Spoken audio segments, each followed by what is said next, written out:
आज मैं आपको सुनाती हूँ विष्णु पुराण की कथा। विष्णु पुराण भाग 1। क्षीर सागर में स्थित त्रिकूट पर्वत पर लोहे, चांदी और सोने की 3 चोटियां थीं। उन चोटियों के बीच एक विशाल जंगल था जिसमें फलों से लदे पेड़ भरे थे। उस जंगल में गजेंद्र नामक मता हाथी अपनी असंख्य पत्नियों के साथ विहार करते अपनी प्यास बुझाने के लिए एक तालाब के पास पहुंचा। प्यास बुझाने के बाद गजेंद्र के मन में जल क्रीड़ाएं करने की इच्छा हुई। फिर वह अपनी औरतों के साथ तालाब में उतरकर पानी को उछालते हुए अपना मनोरंजन करने लगा। इस बीच एक बहुत बड़े मगरमच्छ ने गजेंद्र के दाएं पैर को अपने दाढ़ों से कसकर पकड़ लिया। इस पर पीड़ा के मारे गजेंद्र धीनकार करने लगा। उसकी पत्नियां घबराकर तालाब के किनारे पहुंची और अपने पति के दुख को देख आंसू बहाने लगीं। उनकी समझ में न आया कि गजेंद्र को मगरमच्छ की पकड़ में से कैसे छुड़ाएं। गजेंद्र भी मगरमच्छ की पकड़ से अपने को बचाने के सारे प्रयत्न करते हुए छटपटाने लगा। गजेंद्र अपने दांतों से मगरमच्छ पर वार कर देता और मगरमच्छ उछलकर हाथी के शरीर को अपने तेज नाखूनों से खरोंच लेता, जिससे खून की धाराएं निकल आतीं। हाथी मगरमच्छ की पीठ पर अपनी सूंड चलाता, मगरमच्छ अपनी खुरदरी पूंछ से हाथी पर वार कर देता।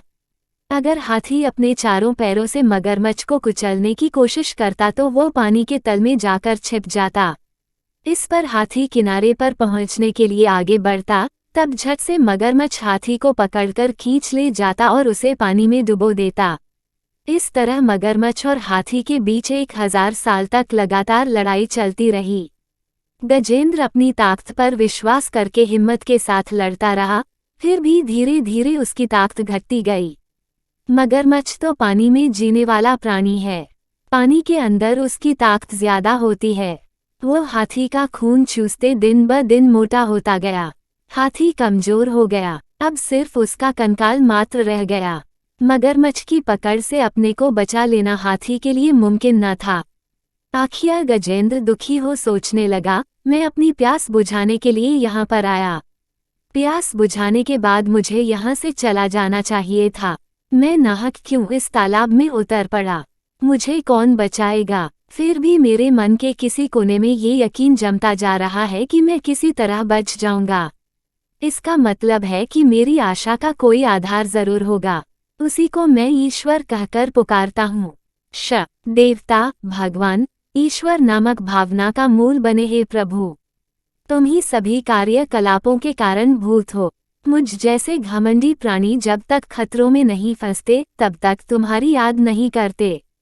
दुख न भोगने पर तुम्हारी जरूरत का बोध नहीं होता। तुम तब तक उसे दिखाई नहीं देते जब तक वो ये नहीं मानता कि तुम हो, और उसके मन में ये खलबली नहीं मचती कि तुम हो या नहीं। इस तरह बराबर सोचने वाले गजेंद्र को लगा कि मगरमच्छ के द्वारा सताने वाली पीड़ा कुछ कम होती जा रही है। गजेंद्र ने जब ध्यान करना शुरू किया, तभी मगरमच्छ के दाढ़ों के मसूड़ों में पीड़ा शुरू हुई। उसका कलेजा कांपने लगा, फिर भी वह रोष में आकर गजेंद्र के पैर को चबाने लगा। प्राणियों की बुराई और पीड़ा को तुम हरने वाले हो। तुम सब जगह फैले हुए हो। देवताओं के मूल रूप हे भगवान। इस दुनिया की सृष्टि के मूलभूत कारण तुम हो। मैं यह विश्वास करता हूँ कि अपनी रक्षा करने के लिए मैं जितनी तीव्रता के साथ प्रार्थना करता हूँ, तुम उतनी जल्दी मेरी रक्षा कर सकते हो। सब प्रकार के रूप धरने वाले, वाणी और मन से परे रहने वाले हे ईश्वर, ऐसे अनाथों की रक्षा करने वाली जिम्मेदारी तुम्हारी ही है न? प्राण शक्तियाँ मेरे भीतर से जवाब दे चुकी हैं। मेरे आंसू सूख गए हैं। मैं ऊंची आवाज में तुम्हें पुकार भी नहीं सकता हूँ। मैं अपना होश हवास भी खोता जा रहा हूँ। चाहे तुम मेरी रक्षा करो या छोड़ दो, ये सब तुम्हारी इच्छा पर निर्भर है। मेरे अंदर सिर्फ तुम्हारे ध्यान को छोड़ कोई भावना नहीं है। मुझे बचाने वाला भी तुम्हारे सिवाय कोई नहीं है। यूं गजेंद्र सूंड उठाए आसमान की ओर देखने लगा। मगरमच्छ को लगा कि उसकी ताकत जवाब देती जा रही है। उसका मुंह खुलता जा रहा है, उसका कंठ बंद होता जा रहा है। उधर हाथी की आंखें इस तरह बंद होने लगी कि उसे अपने अस्तित्व का ही बोध न था। वो एकदम अचल खड़ा रह गया। उस हालत में विष्णु आ पहुंचे। सारा आसमान उनके स्वरूप से भर उठा। गजेंद्र को लगा कि वो एक अत्यंत सूक्ष्म कण है। विष्णु, ने अपना चक्र छोड़ दिया और अभय मुद्रा में अपना हाथ फैलाया। बड़ी तेज गति के साथ चक्कर काटते विष्णु चक्र ने आकर मगरमच्छ का सर काट डाला। दरअसल मगरमच्छ एक गंधर्व था। उसका नाम वहुष था। प्राचीन काल में देवल नामक एक ऋषि पानी में खड़े होकर तपस्या कर रहे थे। तब मगरमच्छ की तरह पानी में छिपते हुए आकर गंधर्व ने उनका पैर पकड़ लिया। इस पर ऋषि ने उसे शाप दे डाला कि तुम मगरमच्छ की तरह इस पानी में पड़े रहो। अब विष्णु चक्र के द्वारा उसका शाप जाता रहा। मगरमच्छ से छुटकारा पाने वाले गजेंद्र को तालाब से बाहर खींचकर विष्णु ने अपनी हथेली से उसके कुब्ज स्थल को स्पर्श किया। उस स्पर्श की वजह से गजेंद्र अपनी खोई हुई ताकत पाने के साथ पूर्व जन्म का ज्ञान भी प्राप्त कर सका। गजेंद्र पिछले जन्म में इंद्रद्युम्न नामक एक विष्णु भक्त राजा थे। विष्णु के ध्यान में मग्न उस राजा ने एक बार ऋषि अगस्त्य के आगमन का ख्याल न किया। ऋषि ने क्रोध में आकर उसे शाप दिया कि तुम अगले जन्म में मता हाथी बनकर पैदा होगे। उसी दिन गजेंद्र के रूप में पैदा होकर उसने मुक्ति प्राप्त की। गजेंद्र मोक्ष की कहानी नैमिषारण्य में होने वाले सत्र याग में पधारे हुए शौनक आदि मुनियों को सूत महर्षि ने सुनाई। मुनियों ने सूत महर्षि से कहा, मुनिवर, गजेंद्र मोक्ष की कहानी हमें तो सिर्फ एक हाथी की जैसी मालूम नहीं होती, बल्कि सारे प्राणी कोटि से संबंधित मालूम होती है। खासकर कई बंधनों और मुसीबतों में फंसकर तड़पने वाले मानव जीवन से संबंधित लगती है। इसके जवाब में सूत महर्षि बोले, हाँ, गजेंद्र मोक्ष की कहानी श्लेषार्थ से भरी हुई है। उसका अन्वय जो जिस रूप में चाहे कर सकता है। काल तो विष्णु के अधीन में है, इसलिए काल चक्र के परिभ्रमण में कई कठिनाइयां और समस्याएं हल होती जाती हैं। मुनियों ने पूछा, मुनिवर, गजेंद्र मोक्ष के आधार पर हमें यह मालूम होता है कि प्रत्येक कार्य का कारणभूत सर्वेश्वर विष्णु हैं। ऐसे महाविष्णु की कहानी पूर्ण रूप से सुनने की इच्छा हमारे मन में जाग रही है। हम आपके सामने बच्चों के समान हैं, इसलिए हम आपसे प्रार्थना करते हैं कि आप हमारी समझ में आने लायक सरल शैली में विष्णु कथा की सारी बातें समझा दें। आपने महर्षि व्यास के द्वारा समस्त पुराण, इतिहास और उनके मर्म को भी जान लिया है, इसलिए आप ही वे कहानियां सुनाकर हमको कृतार्थ कर सकते हैं। मुनियों की बातें सुनकर सूत मुनि खुश हुए और बोले, हाँ, जरूर सुनाऊंगा। महर्षि व्यास ने विष्णु से संबंधित अनेक लीलावतारों की विशेषताओं को महाभागवत के रूप में रचा और अपने पुत्र शुक को सुनाया। विष्णु पुराण सुनकर भव सागर से तरने की इच्छा रखने वाले महाराजा परीक्षित को शुक महर्षि ने सुनाया। गजेंद्र की रक्षा करने के लिए प्रकट हुए विष्णु का अवतार आदि मूलावतार माना गया। भगवान विष्णु ने कई अवतार लिए, उनमें विकास की दशाओं के अनुसार दशावतार नाम से प्रसिद्ध 10 अवतार ज्यादा मुख्य हैं। नार का अर्थ नीर है। विष्णु जल के मूल हैं, इसलिए वे नारायण कहलाए। नारायण से ही नीर या जल का जन्म हुआ। जल से प्राणी पैदा हुए। विष्णु मछली के रूप में अवतरित हुए। दशावतारों में वही पहला मत्स्यावतार है। विष्णु जल से भरे नील मेघ के रंग के होते हैं। मेघ के अंदर जैसे बिजली छिपी हुई है, उसी प्रकार विष्णु स्वयं तेजो में है। उनके भीतर से उत्पन्न जल भी तेज से भरे रहकर गोरे रंग का प्रकाश बिखेरता रहता है। वही जल कारणोदक क्षीर सागर है।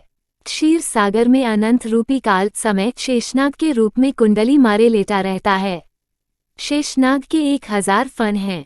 अनंत शेषनाग पर शेषशायी के रूप में विष्णु लेटे रहते हैं। उनकी नाभि में से एक लंबे नाल के साथ एक पद्म ऊपर उठा। उसी पद्म से ब्रह्मा का उदय हुआ। ब्रह्मा ने सभी प्राणियों की सृष्टि की। अनंतकाल युगों के रूप में चलता रहता है। कृत, त्रेता, द्वापर और कलियुग, इन चारों को मिलाकर एक महायुग होता है। 1000 महायुग मिलकर एक कल्प होता है। एक कल्प ब्रह्मा का एक दिन होता है। रात का वक्त इसमें शामिल नहीं है। दिन के समाप्त होते ही उन्हें नींद आ जाती है। वही कल्पांत है। उस वक्त चारों ओर गहरा अंधेरा छा जाता है। विष्णु से निकली संकर्षण की अग्नि सबको जला देती है। झंझावात चलने लगते हैं। तब भयंकर काले बादल हाथी की सूंडों जैसी जलधाराएं लगातार गिराने लगती हैं। महासमुद्र में आसमान को छूने वाला उफान होता है। भूवर और स्वर्ग लोक डूब जाते हैं। चारों तरफ जल को छोड़ कुछ दिखाई नहीं देता। यही ब्रह्मा के सोने की रात प्रलय काल है। यही कल्पांत का समय है। सत्यव्रत नामक राजर्षि नदी में नहाकर नारायण का ध्यान करके जब वे अर्घ्य देने को हुए तब उनकी अंजलि में सोने के रंग की एक छोटी मछली आ गई। सत्यव्रत उस मछली को नदी में छोड़ने जा रहे थे, तब वो मछली बोल उठी, हे राजन, हमारी मछली की जाति अच्छी नहीं होती, छोटी मछलियों को बड़ी मछलियां खा जाती हैं। अगर उनसे बच भी जाए, मछुआरे जाल फेंककर पकड़ लेते हैं। इसलिए मैं आपकी शरण मांगने अंजलि में आ गई हूँ। कृपया से मुझे छोड़ न दीजिएगा। सत्यव्रत मछली को अपने कमंडलू में रखकर अपने नगर में ले गए। वे महाराजा के रूप में राज्य करते हुए बड़ी तपस्या करने वाले एक राजर्षि थे। विष्णु के परम भक्त और बड़े ज्ञानी थे। कमंडलू के भीतर वाली छोटी मछली दूसरे दिन तक बड़ी हो गई और छटपटाते आर्तनाद करने लगी, महाराज, मुझको कमंडलू से निकालकर बड़ी जगह पहुंचा दीजिए। इस पर मछली को बड़े नांद में छोड़ दिया गया। वह थोड़ी ही देर में बहुत बड़ी हो गई। तब सत्यव्रत ने उसे एक तालाब में डाल दिया। मछली बराबर बढ़ती गई, तब उसे तालाब से बड़ी नदी में, नदी से समुद्र में पहुंचाया गया। इस पर मछली ने पूछा, हे राजर्षि, मैं आपकी शरण में आया हूँ। ऐसी हालत में क्या आप मुझे समुद्र में छोड़कर चले जाएंगे? क्या मगरमच्छ और तिमिंगल मुझको निगल नहीं जाएंगे? सत्यव्रत ने कहा, हे महामिन, बताओ, मैं इससे बढ़कर तुम्हारे लिए क्या कर सकता हूँ? पल भर में 100 योजन बढ़ने वाले तुमको भला कौन प्राणी निगल सकता है? विष्णु पुराण भाग 2। सत्यव्रत की बातें सुनकर मछली समुद्र के बीच पहुंची। एक महापर्वत की भांति समुद्र की लंबाई तक फैलकर बोली, सत्यव्रत, देखा, तुम्हारी वाणी अचूक निकली और अचूक रहेगी। न मालूम मैं यूं बढ़ते बढ़ते क्या से क्या हो जाऊंगी। सत्यव्रत ने हाथ जोड़कर प्रणाम किया और उसकी स्तुति करने लगा, मत्स्यावतार वाले हे नारायण, आप रक्षा की मांग करने आए और मेरी रक्षा करने के लिए आपने मत्स्यावतार लिया। आप मत्स्य के रूप में अवतरित लीला मानुष स्वरूप हैं। आपकी लीलाओं को समझने की ताकत मेरे अंदर कहाँ है? इसके जवाब में मत्स्यावतार में रहने वाले विष्णु ने कहा, हे राजन, 7 दिनों के अंदर कल्पांत होने वाला है। प्रलयकाल के जल में सारी दुनिया डूब जाएगी, लेकिन ज्ञान, औषधियों और बीजों का नाश नहीं होना चाहिए। तुम्हारे वास्ते एक बड़ी नाव गहरे अंधेरे में चिराग की तरह जलती आएगी। उसके अंदर 7 ऋषि होंगे। वह रोशनी उन्हीं लोगों की है। तुम अपने साथ औषधियों और बीजों के ढेर को नाव में पहुंचा दो। मेरे सिर पर जो सींग हैं, उस पर नाव को कसकर थामे रहूंगा और उसके डूबने से मैं बचाऊंगा।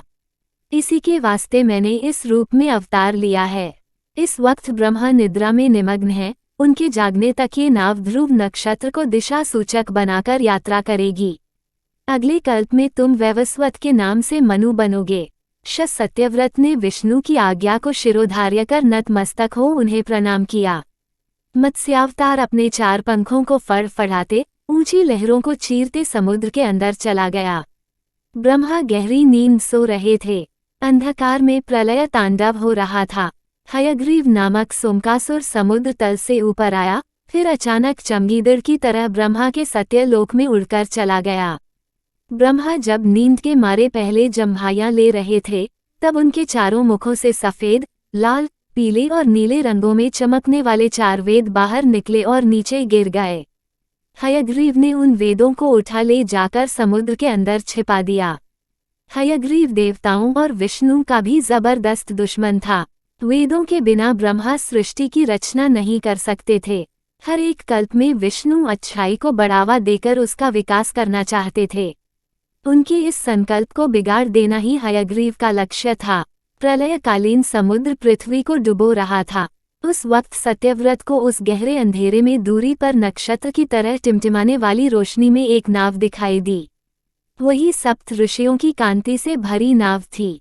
सत्यव्रत ने औषधियों तथा बीजों को नाव के अंदर पहुंचा दिया और नारायण की स्तुति करते उसी नाव में यात्रा करने लगा। मत्स्यावतार की नाक पर एक लंबा सींग था। नक्षत्र की तरह चमकने वाले उस सींग से लिपटकर एक महासर्प प्रलयकालीन आंधी को निगल रहा था। मत्स्यावतार अपने पंखों से लहरों को रोकते समुद्र को चीरते नाव को सुरक्षित ले जा रहा था। ध्रुव नक्षत्र को मार्गदर्शक बनाकर वह नाव फूल की तरह तिरते आगे बढ़ रही थी। समुद्र के गर्भ में छिपाए गए वेदों का पहरा देते सोमकासुर समुद्र के भीतर टहल रहा था। चारों वेद 4 शिशुओं के रूप में बदलकर किलकारियों कर रहे थे। मत्स्यावतार वेदों की खोज करते हुए आगे चल पड़ा। मत्स्यावतार को देखते ही सोमकासुर घबरा गया, फिर भी हिम्मत बटोरकर वह अपना कांटों वाला गदा हाथ में ले जूझ पड़ा। उस समय तक विष्णु का अवतार मत्स्य के रूप में कमर तक हो गया था। उसमें चारों हाथ निकल आए थे। देखते देखते मत्स्यावतार और सोमकासुर के बीच भीषण लड़ाई छिड़ गई। सोमकासुर समुद्र तल में पहुंचकर भागने लगा। इस पर विष्णु ने अपने चक्र से उसे टुकड़े टुकड़े कर दिया। विष्णु शिशुओं के रूप में स्थित वेदों को अपनी बगग में दबाकर पानी के ऊपर आ गए। वे चारों शिशु विष्णु के कंठहार में शोभा देने वाले श्रीवत्स तथा कौस्तुभ मणियों के साथ नन्हे हाथों से खेलते हुए किलकारियां मार रहे थे। चारों बच्चे सफेद, लाल, पीले व नीले रंग की कांतियों से चमक रहे थे। विष्णु के हाथों में शंख और चक्र शोभायमान थे। विष्णु के मत्स्यावतार को देख ऋषि और सत्यव्रत तन्मय हो हाथ उठाकर उनकी स्तुति करने लगे। प्रलय तांडव शांत हो गया था। जहां तहां भूमि दिखाई देने लगी थी। नाव भी अपने लक्ष्य पर पहुंच गई। ब्रह्मा के लिए दिन और रात का समय बराबर था। उनकी निद्रा का समय पूरा होने को था। आसमान में प्रकाश की किरणें फूट रही थीं। नया कल्प शुरू हो रहा था। सरस्वती देवी पहले जाग उठीं। उन्होंने अपनी वीणा पर भोपाल राग का आलाप किया। ब्रह्मा जाग उठे। उन्हें लगा कि उनके चारों सिरों में कोई अशांति फैली है। फिर परख कर देखा, वेद गायब थे। इसी चिंता में ब्रह्मा कुछ परेशान थे। तभी विष्णु ने मत्स्यावतार में प्रत्यक्ष हो उनके हाथ में वेद सौंप दिए। ब्रह्मा ने विष्णु के मत्स्यावतार को जी भर कर देखा, तब अपने हाथ जोड़कर चारों मुखों से उनकी स्तुति की रूप, हे नारायण! जो व्यक्ति आपके मत्स्यावतार का ध्यान करता है, उसकी सारी विपदाएं इस तरह हट जाएंगी जैसे प्रलय के रूप में उपस्थित सारी विपदाएं दूर हो जाती हैं और उनका अज्ञान रूपी अंधकार हट जाएगा। विष्णु के द्वारा मत्स्यावतार लेने का कार्य सफल हो गया था, इसलिए वे अंतर्धान होकर अपने निवास वैकुंठ में पहुंचे। ब्रह्मा ने वेद लेकर सृष्टि की रचना शुरू की। सत्यव्रत श्राद्धदेव वैवस्वत के नाम से मनु हुए। सप्त ऋषि आसमान में अपने अपने स्थानों में पहुंचकर सप्तर्षि मंडल के रूप में प्रकाशित होते हुए ध्रुव की प्रदक्षिणा करते घूमने लगे। यूं सूत महर्षि ने कहानी सुनाई। इस पर मुनियों ने पूछा, सूत महर्षि, हम लोग ध्रुव की कहानी सुनना चाहते हैं। सूत मुनि यूं सुनाने लगे, इस विशाल विश्व में सबसे ज्यादा ऊंचा स्थान ही ध्रुव मंडल है। वही विश्व स्वरूप विष्णु के शिर का स्थान है। ऐसा ऊंचा स्थान पाने वाले ध्रुव उत्तानपाद नामक एक राजा के पुत्र थे। ध्रुव की माता सुनीति राजा उत्तानपाद की ज्येष्ठ पत्नी थी। सुरुचि छोटी रानी थी। राजा सुरुचि को ज्यादा प्यार करते थे। एक दिन राजा उत्तानपाद छोटी रानी सुरुचि के पुत्र उत्तम को अपनी जांघ पर बिठाकर प्यार जता रहे थे। तभी वहां पर ध्रुव आ पहुंचा। उसके मन में भी अपने पिता की जांघ पर बैठने की इच्छा थी। वह बड़ी लालसा से अपने पिता की आंखों में देखता रहा। उस वक्त सुरुचि वहीं पर थी। राजा सुरुचि से डरकर ध्रुव को देखकर भी अनदेखा सा कर गए। ध्रुव ने सोचा था कि उसके पिता उसको भी अपने छोटे भाई के जैसे अपनी जांघ पर बिठाएंगे, पर ऐसा न होते देख उसे रोना आया। उसके गालों पर आंसू मोती जैसे चमक उठे। ध्रुव की हालत देख सुरुचि खिलखिलाकर हंस पड़ी और बोली, अरे बदकिस्मत के बच्चे, चाहे तुम जिंदगी भर तपस्या क्यों ना करो, मेरे पुत्र के समान तुम्हें अपने पिता की जांघ पर बैठने का भाग्य प्राप्त न होगा। मेरे पेट में पैदा होगे तभी तुम्हें ये सौभाग्य प्राप्त होगा। हाँ, तुम तो जब देखो नारायण का संकीर्तन किया करते हो।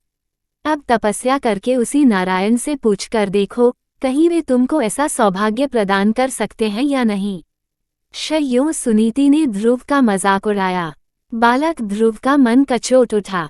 उसका दुख उमड़ पड़ा। उसका क्रोध खौल उठा। उसके मन में सुरुचि की हत्या करने की इच्छा जगी, लेकिन दूसरे ही क्षण उसे सुरुचि एक उत्तम उपदेशिका सी लगी, मानो उसे यह सलाह देती हो, बेटा नारायण पर विश्वास करो, तपस्या करो।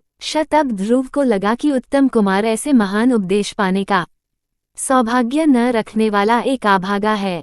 राजा उत्तानपाद उसे अंधेरे रूपी जाल में फंसकर छटपटाने वाले हिरण जैसे लगे। इसके बाद ध्रुव ने सुरुचि को इस प्रकार प्रणाम किया जैसे गुरु का उपदेश पाने के बाद शिष्य गुरु को प्रणाम करता है। तब वहां से चल पड़ा। ध्रुव के इस व्यवहार पर चकित हो सुरुचि अपने मन में सोचने लगी, लड़का तो भला मालूम होता है। गालियां देने के बाद भी प्रणाम करके चला गया। प्रणाम न करे तो करेगा ही क्या? मेरे सामने मुंह खोलने की उसकी हिम्मत है, या उसकी मौत हिम्मत कर सकती है? आंसू बहाते लौट आए ध्रुव को देख दासियों के द्वारा सारी हालत जानकर सुनीति रो पड़ी। तब बोली, हाँ बेटा, बात सच है। दासी जैसे ही निकृष्ट जीवन बिताने वाली मेरे गर्भ से तुम क्यों पैदा हुए? तुम्हारी मौसी की बातें सच हैं। तुम्हारे लिए और मेरे वास्ते भी उस नारायण को छोड़ कोई दूसरा सहारा नहीं है। अपनी माता की बातें सुनने पर ध्रुव के मन को शांति मिली। बोला, माँ, मैं तपस्या करने जा रहा हूँ, मुझे कृपया आशीर्वाद दो। क्या बोला? तुम तपस्या करोगे? तब तो नारायण से सुरुचि के गर्भ से पैदा होने का वर मांग लो।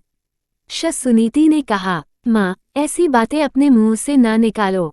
मैं तुम्हारा पुत्र हूँ, हमें कभी अपने को छोटा मानना नहीं चाहिए। ये तो आत्महत्या के समान है। मैं ये साबित करना चाहता हूँ कि ध्रुव की माता कैसी भाग्यशालिनी है। दिशाहीनों के लिए दिग्दर्शक बनने का वर मैं नारायण से मांग लूंगा। ये कहकर ध्रुव उसी वक्त घर से चल पड़ा। रास्ते में नारद मुनि से बालक ध्रुव की मुलाकात हुई। नारद ने पूछा, हे ध्रुव कुमार, लगता है कि तुम खेलने के लिए चल पड़े। स्वामी, मैं तपस्या करने जा रहा हूँ। ध्रुव ने जवाब दिया, ओह, तपस्या नामक कोई खेल भी है? तब तो खूब खेलो बेटा। नारद ने मजाक किया, मुनिवर, यह कोई खेल नहीं, सचमुच मैं तपस्या करने के लिए ही जा रहा हूँ। ध्रुव ने स्पष्ट शब्दों में कहा, उफ, ये बात है। इस छोटी सी बात को लेकर तुम तपस्या करने जा रहे हो? मेरे साथ चलो, मैं देखूंगा कि तुम्हारे पिता तुमको अपनी जांघ पर क्यों कर नहीं बिठाते। नारद ने कहा, स्वामी, मैं किसी की दया नहीं चाहता। सबसे उत्तम नारायण का अनुग्रह मुझे चाहिए। इसी वास्ते मैं तपस्या करने के लिए जंगल में जा रहा हूँ।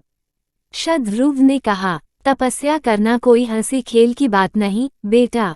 जंगल में शेर, बाघ वगैरह खूंखार जानवर होते हैं। धूप, जाड़ा और बरसात का सामना करना पड़ता है। मेरी बात मानकर घर चलो। नारद ने समझाया, मुनिवा, मैं क्षत्रिय हूँ, अपमान सहते हुए जिंदा नहीं रह सकता। क्या आप मुझे कायरता की दवा पिलाने आए हैं? ध्रुव ने पूछा, बेटा ध्रुव, मैंने तुम्हारा दृढ़ निश्चय जानने के लिए ही ये बातें कहीं। एक जमाने में मैंने भी अनाथ बालक बनकर अनेक अपमान और अत्याचारों का शिकार हो अंत में तपस्या की थी। तुम मधुवन में जाकर ओम नमो नारायण का जाप करते तपस्या करो, मैं तुमको आशीर्वाद देता हूँ। अपने कार्य में सफल होकर लौट आओ। नारद ने समझाया। ये बातें सूत मुनि के मुंह से सुनकर मुनियों ने पूछा, मुनींद्र, नारद ने अपमान और अत्याचारों का सामना कैसे किया? नारद का वृतांत सुनने का कुतूहल हमारे मन में पैदा हो रहा है। विष्णु पुराण भाग 3। सूत महर्षि ने नारद मुनि की कहानी सुनाना प्रारंभ किया। पिछले जन्म में नारद ने एक दासी पुत्र के रूप में जन्म लिया था। वह दासी एक भक्त के घर में काम किया करती थी। उस भक्त के घर में सदा ऋषि मुनि, साधु संत अतिथि सत्कार पाया करते थे। बालक नारद उन ज्ञानियों की सेवा में लगा रहता था। जरूरत के वक्त उन्हें पानी पिलाया करता था। विष्णु भगवान की महिमाओं की चर्चा भी बड़ी श्रद्धा व भक्ति से सुनता था। नीर यानी पानी देने वाले बालक का नामकरण नारदश करके वे लोग इसी नाम से उसे पुकारा करते थे। इस बीच नारद की मां सांप के डसने से मर गई। बालक नारद को अपने पिता का बिल्कुल पता न था। उसके साथ ही नारद को दासी पुत्र और अनाथ बालक कहा करते थे। कुछ ही दिनों में उस मकान के मालिक का स्वर्गवास हो गया। नारद को कहीं आश्रय नहीं मिला। वह इधर उधर भटकता था। भूख लगने पर यदि वो किसी मकान के सामने जाकर खड़ा हो जाता तो लोग उसे भगा देते थे और गालियां देते थे कि यह बालक ऐसा पापी है जिसे अपने पिता का भी पता नहीं है। नारद साधु स्वभाव का था, इसलिए नटखट बच्चे उस पर पत्थर फेंकते और उसे सताकर आनंद का अनुभव करते थे। गांव के लोगों से तंग आकर नारद सोचने लगा, इन मनुष्यों के बीच मेरा जन्म क्यों हुआ है? मैंने कौन सा अपराध किया है? ये लोग मेरे प्रति ऐसे अत्याचार क्यों करते हैं? आखिया कीड़े मकोड़े, जंगल के जानवर भी मजे से जी रहे हैं। यूं सोचते हुए नारद जंगल की ओर चल पड़ा। उसे ऋषि मुनियों की बातें याद हो आईं।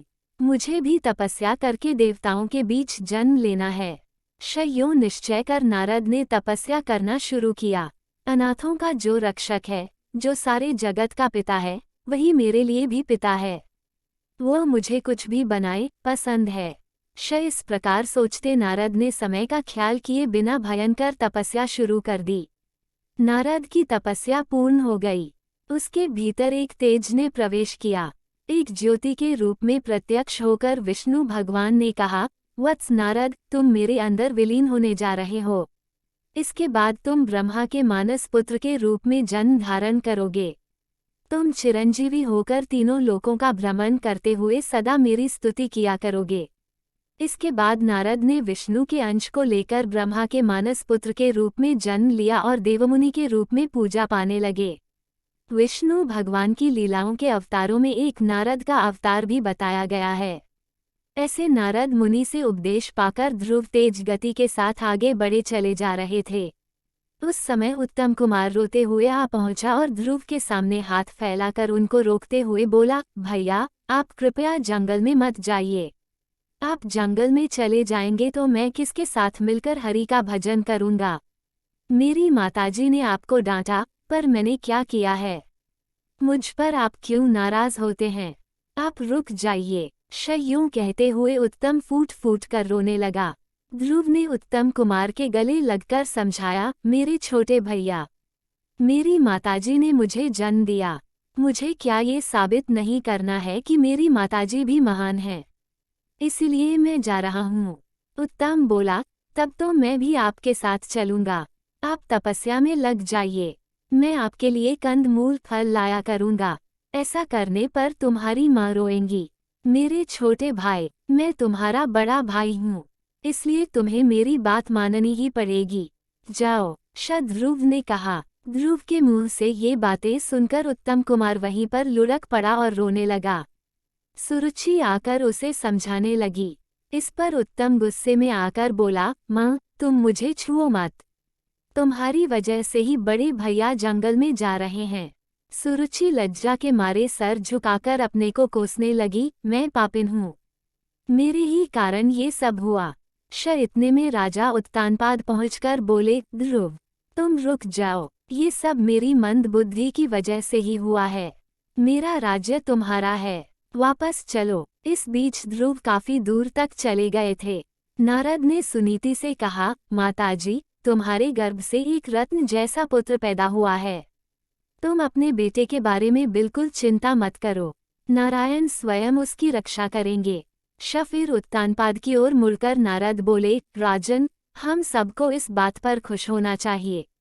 आपके पिता और ध्रुव के दादा स्वयंभुव मनु के वंश के लिए भी बालक ध्रुव अपार यश का कारण बनेगा।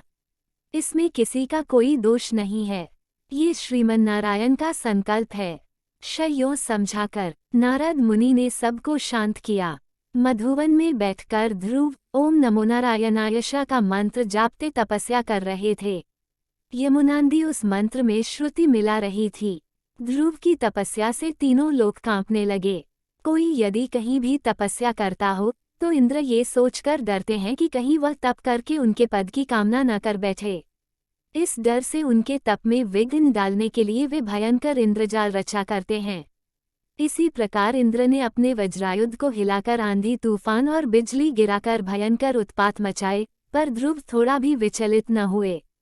इस पर इंद्र ने पत्थरों की वर्षा शुरू की, मगर ध्रुव के सर पर घूमते हुए विष्णु चक्र ने उन पत्थरों को दूर फेंक दिया।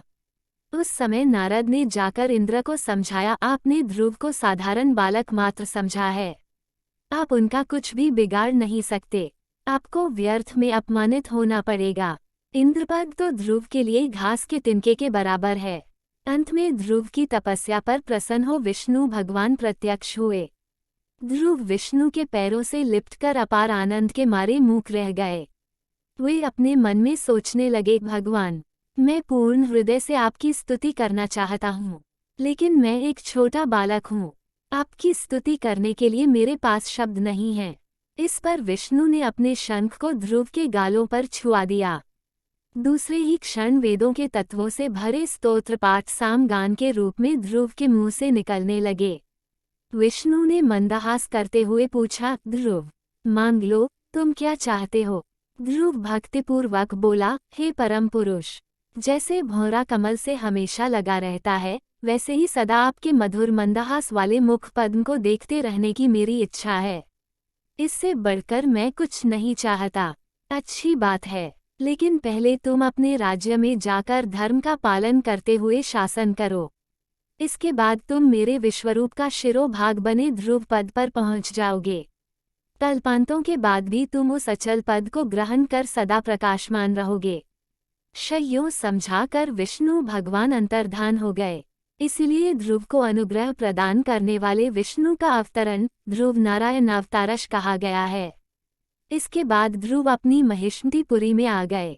उत्तानपाद ध्रुव को अपना राज्य सौंपकर तपस्या करने चले गए। उत्तम कुमार का अभी तक विवाह नहीं हुआ था। राजधर्म के अनुसार जंगली जानवरों से जनता की रक्षा करने के लिए वह शिकार खेलने गया। हिमालय के पहाड़ी जंगलों में दुष्ट यक्षों ने उस पर हमला करके उसको मार डाला। अपने पुत्र की मृत्यु पर सुरुचि दुखी हो वहां पर पहुंची और जंगल के दावानल में फंसकर भस्म हो गई। ध्रुव ने यक्षों का नाश करने के लिए यक्षगण अलकापुरी को घेर लिया। मायावी यक्षों ने अपनी क्षुद्र मायाओं का उन पर प्रयोग किया। ध्रुव ने नारायण अस्त्र के द्वारा मायाओं को विफल बनाकर उनको हरा दिया। यक्ष राज कुबेर ध्रुव की शरण में आए। उनसे मैत्री करके उनको संपत्ति देकर वापस भेज दिया। ध्रुव के कई पुत्र हुए। उन्होंने अनेक वर्षों तक आदर्श शासन द्वारा स्वयंभू मनुवंश को यश प्रदान किया। अनेक वर्षों तक शासन करने के बाद ध्रुव ने अपने ज्येष्ठ पुत्र का राज्याभिषेक किया और वे बदरिकाश्रम में चले गए। वहां पर भगवान विष्णु का ध्यान करते हुए स्वर्ण शरीर को प्राप्त किया। भगवान विष्णु के आदेश पर उनके सेवक एक विमान ले आए। वे लोग भी देखने में विष्णु के समान थे और उनके भी 4-4 हाथ थे। ध्रुव उन दूतों से बोले, मेरी माताजी के लिए जो पद प्राप्त नहीं है, उसकी मुझे भी जरूरत नहीं। इस पर विष्णु के दूतों ने उनके आगे एक दिव्य विमान में जाने वाली सुनीति को दिखाया। इसे देख ध्रुव प्रसन्न हो उठे। वे विमान पर सवार हो ग्रह मंडल, नक्षत्र मंडल तथा सप्तर्षि मंडल को पाकर ध्रुव पद पर पहुँचे। ध्रुव मंडल को विष्णु पद भी कहते हैं। विष्णु का निवास वैकुंठ भी वहीं पर है। ध्रुव दैती में गोलोक भी होता है। गोलोक में विष्णु प्रकृति स्वरूपिणी राधा देवी के साथ वेणुगान करते हुए आनंद भोगते हैं। गोलोक के ऊपर गहरा अंधकार छाया रहता है। उस अंधकार के पार विष्णु वैकुंठवासी बने प्रकाशमान होते हैं। ध्रुव सदा विष्णु को देखते उज्ज्वल कांति से द्युतिमान हो उठे। खूंटे से बंधी गाय की भांति सप्तर्षि मंडल उनकी प्रदक्षिणा किया करता है। समस्त ग्रह गणों से पूर्ण शिशुमार चक्र उनके नीचे परिभ्रमण करता रहता है। गोलोक के नीचे ब्रह्मा का निवास सत्यलोक, तपलोक, जनलोक, महलोक, स्वलोक, भूलोक, भूलोक नामक 7 ऊर्ध्वलोक तथा भूलोक के नीचे अधोलोक कहलाने वाले अतल, वितल, सुतल, रसातल, तलातल, महातल और पाताल लोक, ये 7 मिलाकर 14 लोकों के ऊपर विश्व के शिवराग्र पर ध्रुव समस्त दिशाओं के लिए दिशासूचक बनकर अचल पद नक्षत्र के रूप में प्रकाशमान रहते हैं। लगन हो तो छोटे बड़े सभी कार्य साधे जा सकते हैं। इसका प्रमाण 5 साल की उम्र में ही तप करने जाने वाला ध्रुव है। शयों ध्रुव की कहानी समाप्त कर सूत महर्षि फिर सुनाने लगे। अगर मत्स्य केवल जलचर है तो कच्छप यानी कछुआ जल और भूमि पर भी चलता है। जल में से प्राणी भूमि पर आ गया यानी जलचर की दशा से भूचर तक का विकास हुआ। इसलिए कछुए के रूप में विष्णु अवतरित हुए जो दशावतारों में दूसरा अवतार है। इन शब्दों के साथ सूत मुनि ने कूर्मावतार की कहानी शुरू की। देवता व राक्षस क्षीर सागर का मंथन करके अमृत पाने के लिए तैयार हो गए। बाहुबल और संख्या की दृष्टि से भी शक्तिशाली बने राक्षसों ने सोचा कि अगर अमृत प्राप्त होगा तो सारा अमृत उन्हीं लोगों का हो जाएगा।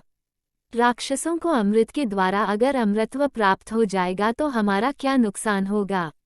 सारी जिम्मेदारी विष्णु की ही मानकर देवता उन्हीं पर विश्वास करने लगे। क्षीरसागर पर मंदर पर्वत को मथानी के रूप में खड़ा करके महासर्प वासुकी को रस्से के रूप में लपेटकर समुद्र का मंथन करने का निर्णय हुआ। लेकिन मंदिर पर्वत को लाकर क्षीर सागर में डालना किसी के लिए मुमकिन न था। विष्णु ने उन पर अनुग्रह करके ये काम संपन्न किया, इसलिए वे गिरिधारी कहलाए। राक्षसों ने वासुकी सर्प को सर के छोर से पकड़ने का हठ किया। विष्णु ने देवताओं को समझाया कि वे राक्षसों की बात मान लें।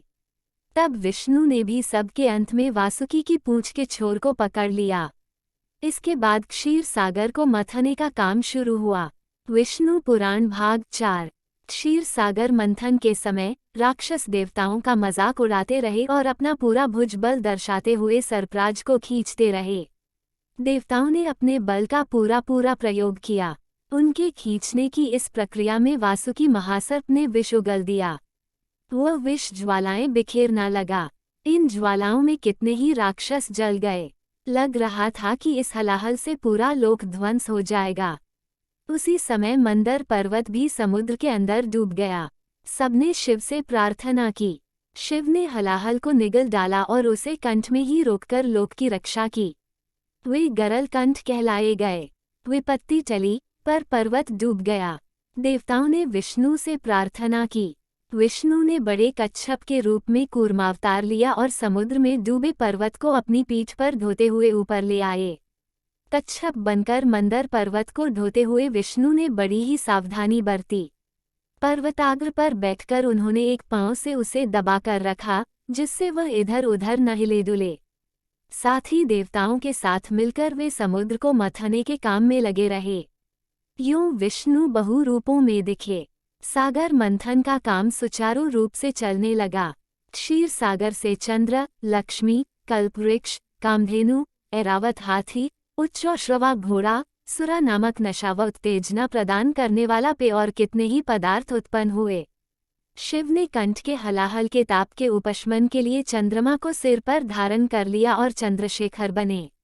लक्ष्मी देवी ने श्रीवत्स कौस्तुभ मणियों की वैजयंती माला पहनाकर विष्णु से विवाह किया।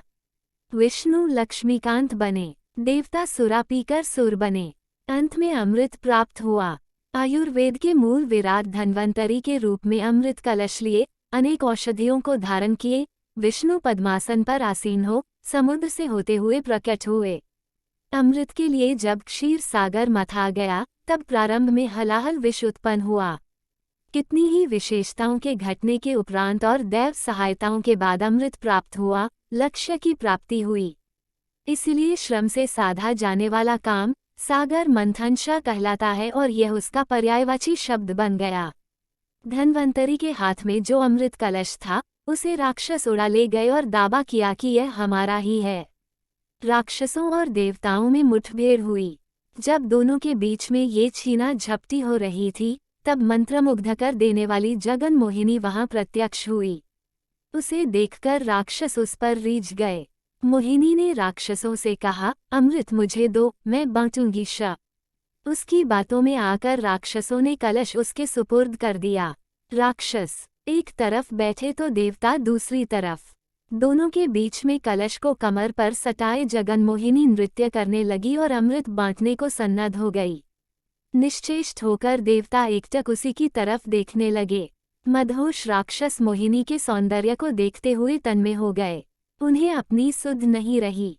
देवताओं को भी पहले ये ज्ञात नहीं था कि आखिर यह मोहिनी है कौन, पर जब उन्होंने देखा कि वह देवताओं को ही अमृत पिला रही है और राक्षसों को छल रही है, तो वे जान गए कि मोहिनी कोई और नहीं बल्कि साक्षात विष्णु ही रस रूप पधारे। इसलिए वे चुपचाप अमृत पीते गए।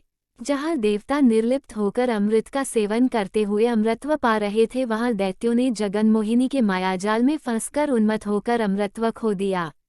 राहु नामक एक होशियार राक्षस ने जान लिया कि जगनमोहिनी राक्षसों को छल रही है।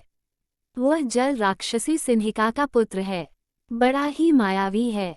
जब उसने देखा कि सच्चाई बताने पर भी राक्षस सुनने और विश्वास करने की स्थिति में नहीं है तो उसने स्वयं देवता का रूप धारण किया और देवताओं की पंक्ति में बैठकर अमृत पी गया।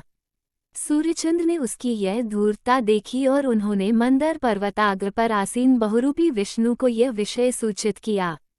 विष्णु ने अपना चक्र राक्षस को मार डालने भेजा। विष्णु के चक्र से बचने के लिए राहु ग्रहों में चक्कर काटता रहा और आखिर अंतरिक्ष में प्रवेश किया। चक्र ने वहां भी उसका पीछा किया और उसके सिर को धड़ से अलग कर दिया। अमृत की शक्ति के कारण सिर और धड़ सजीव ही रहे। सिर राहु और धड़ केतु के रूप में 2 ग्रहों में परिवर्तित हुए और ग्रह राशि में सम्मिलित हो गए। राहु केतु ग्रहों के कारण अब ग्रह 9 हो गए। राहु केतु सूर्य चंद्र पर बहुत क्रोधित थे क्योंकि उन्हीं के कारण उसकी पोल खुल गई। प्रतिकार की भावना से वे अमावस्या व पूर्णिमा के पर्व दिनों में उन पर छाने लगे और उन्हें पीड़ित करने लगे। यूं सूर्य चंद्र ग्रहण बने। पूरा का पूरा अमृत देवताओं को पिलाकर मोहिनी अदृश्य हो गई। राक्षसों को अपनी त्रुटि मालूम हो गई। तब से लेकर वे विष्णु और देवताओं के कट्टर दुश्मन बन गए। अमृत मंथन के दौरान विष्णु ने कूर्मावतार, धन्वंतरी का अवतार तथा मोहिनी का अवतार धारण किया। धन्वंतरी अमृत के साथ साथ औषधियां तथा औषधिवेद भी ले आए। वैद्य शास्त्र के अधिदेवता व वैद्यों के कुलदेव के रूप में धन्वंतरी की पूजा होने लगी। जगन मोहिनी विश्वमोहिनी मानी जाने लगी और सौंदर्य व विलास का प्रतीक बनी। नारद जगन मोहिनी अवतार की प्रशंसा करते हुए जगन मोहिनी राग को महती वीणा पर झंकृत करते हुए कैलाश गए। पार्वती ने ये सुनकर नारद से कहा, अधम और नीच राक्षसों को छलने मात्र से क्या जगन मोहिनी कहलाने के योग्य हो जाएगी? हाँ माते, किसी को भी आनंद सागर में डुबो देने वाली और अपने सौंदर्य व हाव भावों से विश्व भर को अपने वश में कर लेने वाली जगन मोहिनी ही तो है। कहते हुए नारद वहां से चले गए। पार्वती ने यह बात शिव से बताई। शंकर मुस्कुराते हुए चुप रह गए। बाद में पार्वती के साथ नंदी वाहन पर आसीन होकर वैकुंठ गए और विष्णु से कहा, तुम्हारे जगन मोहिनी अवतार को देखने की मेरी तीव्र आकांक्षा है। इसी उद्देश्य से यहाँ आया हूँ। संकट के निवारण के लिए कोई न कोई वेश धारण करना ही पड़ता है। तुम्हारे लिए भी यह बाएं हाथ का खेल है। शिव विष्णु यूं कहते हुए अंतर्धान हो गए। इतने में शिव ने जगन मोहिनी को थोड़ी दूर पर फूलों की गेंद से खेलते और गाते हुए देखा। शिव सब कुछ भूल गए और उसके पास गए, पर जगन मोहिनी उनके हाथ नहीं आई और वह विश्व आकाश में घुस गई। हाथ फैलाते हुए शिव उसका पीछा करने लगे। पार्वती स्तंभित होकर ये दृश्य देखती रह गई। शिव मोहिनी के इस लीला विनोद को ब्रह्मा आदि देवता बड़े ही चाव से देखने लगे। नंदी निश्चेष्ट होकर देखता रहा। नारद महती वीणा पर शिवरंजनी राग को झंकृत कर रहे थे। आगे आगे जगन मोहिनी और पीछे पीछे शिव दौड़ते हुए गए और कुछ ही समय में दोनों दिखाई नहीं पड़े। पार्वती कैलाश पहुंच गई। जगन मोहिनी तेजमंडलों से होते हुए शिव को पूरे विश्व में घुमाया और कैलाश पहुंची। शिव को उसे छूने से मना करती हुई जब वो पार्वती के पास जाने लगी तब शिव ने उसकी कमर पकड़ ली। देखा, आपका पतिदेव कितना नटखट है। कहती हुई भय के मारे वो पार्वती के पास खड़ी हो गई। देखते देखते जगन मोहिनी पार्वती के सम्मुख विष्णु के रूप में प्रकट हुई। भ्राते, आप विश्वमोहन जगन मोहिनी केशव स्वामी हैं। ये सब कुछ शिव केशव लीला नाटक है न? पार्वती ने विष्णु से पूछा। हाँ हाँ, आपने ठीक कहा। कहते हुए वीणा बजाते नारद वहां आए। जगन मोहिनी और शिवरंजनी राग में हरिहर की लीलाओं का गान करते हुए तीनों लोकों में विचरने लगे। शिव ने विष्णु से कहा, अमृत भुलाकर राक्षस तुम्हारे जिस जगन मोहिनी रूप को निहारने में मग्न हो गए, उसकी मैं प्रशंसा करता हूँ। रस पिपासा असुरों की धरोहर है। विष्णु ने मुस्कुराते हुए पार्वती से कहा, कहीं ऐसा न हो जब हमारी गंगा भविष्य में आकाश से पृथ्वी पर उतरने जा रही हो तब तुम्हारे पतिदेव उसे कहीं तुम्हारी सौतन न बना लें। कहते हुए विष्णु अदृश्य हो गए। इसके बाद कालक्रम में विष्णु ने कर्दम प्रजापति देवहूति का पुत्र बनकर कपिल अवतार लिया। बचपन से ही तपस्या करके ज्ञान संपन्न होकर कपिल महामुनि के नाम से प्रसिद्ध हुए। कपिल ने अपनी माता देवहूति को अनेकों तत्वों का बोधन किया जो सांख्ययोग के नाम से प्रसिद्ध हुए।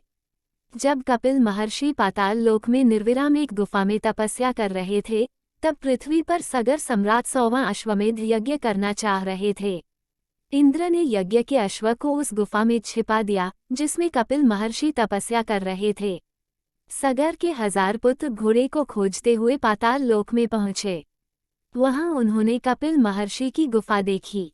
उन्होंने उन पर आरोप लगाया कि उन्होंने ही घोड़े की चोरी की और उनका तप जप केवल ढोंग है। कपिल ने आंखें जब खोली तब सबके सब जलकर राख हो गए।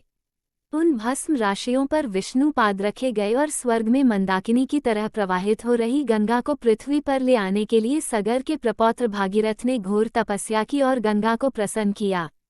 साथ ही गंगा के वेग को सह सकने वाले शिव की तपस्या करके उन्हें भी प्रसन्न कर लिया। गंगावतरण के समय गंगा देवी को देखकर शिव उस पर मुग्ध हो गए और उसे अपने जटाजूट में कसकर बांध लिया। फिर भागीरथ की प्रार्थना पर उसे थोड़ी मात्रा में बहने दिया। गंगा भागीरथ के साथ गई और उसके पूर्वजों की भस्म राशियों पर प्रवाहित होकर उन्हें पुण्यलोक भेजा। परमशिव गंगाधर बने और यों गंगा पार्वती की सौत हुई। संकनंद नादी मुनि कहलाए जाने वाले सनक, सनंद, सनत्सु, सनत कुमार नामक 4 मुनि ब्रह्मा के मानस पुत्र हैं। सदा वे बालक ही बने रहते हैं। विष्णु भक्ति में तत्पर होकर विष्णु का गुणगान करते हुए सभी लोकों में विचरते रहते हैं। विष्णु के दर्शन करने वे वैकुंठ गए। सब द्वारों को पार करते हुए विष्णु मंदिर द्वार पर पहुँचे। विष्णु के ही रूप के जय विजय वहाँ के द्वारपालक हैं। उनके 4 हाथ हैं। उन हाथों में चक्र, शंख, गदा व अभय मुद्राएं हैं। उन दोनों ने मुनियों से कहा कि यह अंदर जाने का समय नहीं है। तब संकसनंदों ने कहा, विष्णु दर्शन के लिए हमारी दृष्टि में कोई समय असमय नहीं होता। कहते हुए उनकी परवाह किए बिना जब वे अंदर जाने को उद्यत हो गए तब द्वारपालकों ने गदाएं उठाकर उन्हें रोका। सनकादि मुनियों ने उन्हें शाप देते हुए कहा, तुम में विष्णु द्वारपालक बने रहने की योग्यता नहीं है। राक्षस होकर जन्म लोगे। यह कोलाहल सुनकर द्वार खोलते हुए विष्णु लक्ष्मी समेत वहां आए। जय विजय ने मुनियों के शाप के बारे में उनसे बताया और अपना दुख व्यक्त किया। मुनिगण भी अपनी जल्दबाजी पर मन ही मन चिंतित हुए।